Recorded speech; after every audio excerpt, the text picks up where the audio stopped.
नवीन नाशिक प्रभाग क्रमांक 29 मध्ये साईबाबा नगर येथील नाल्यातून दुर्गंधीयुक्त पाणी लोकांच्या आरोग्याचा प्रश्न। नवीन नाशिक प्रभाग क्रमांक 29 मध्ये साईबाबा नगर येथील जॉगिंग ट्रक शेजारील नाल्यातून दुर्गंधीयुक्त पाणी वाहत असल्याने नागरिकांच्या आरोग्याचा प्रश्न निर्माण झाला आहे।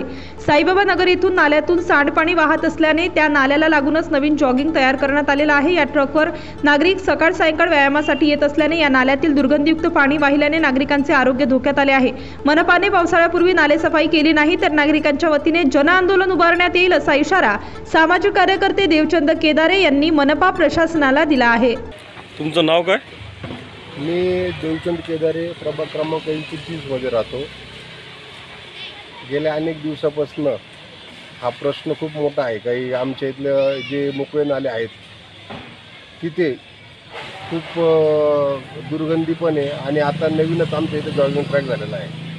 तिथे लोक फिरतात, येतात जातात, तर त्या नाल्यामधनं असा घाणेरडा वास येतो।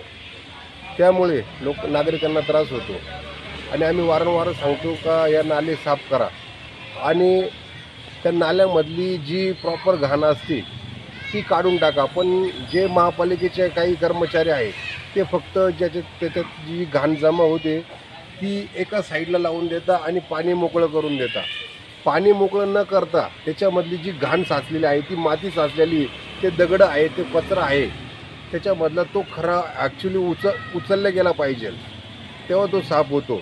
मी प्रशासनाला व महापालिकेच्या अधिकाऱ्यांना विनंती करतो की याच्या लवकरात लवकर या नाल्यामधला जो काही कचरा असेल तो भरून टाकावा, नाहीतर सर्व आम्ही नागरिक मिळून महापालिकेच्या अधिकाऱ्याच्या ऑफिसपाशी इथला जो काही कचरा असेल तो उचलून आम्ही तिथं ऑफिसला टाकू, हे आमचं आव्हान आहे नागरिकांतर्फे।